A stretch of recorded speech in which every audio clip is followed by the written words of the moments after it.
అండి, నా బర్త్డే స్పెషల్గా నేను ఏ వంట చేస్తున్నానో చూపించేస్తాను రండి.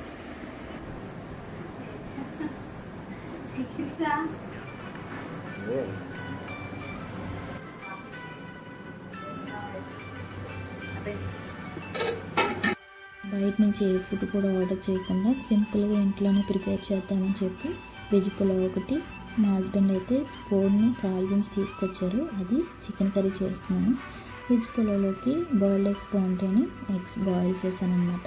సింపుల్గా అయితే ఫుడ్ ప్రిపేర్ చేశాను. మరి మీరేం తిన్నారో కామెంట్ చేసేయండి, అలాగే నన్ను విష్ చేసేయండి.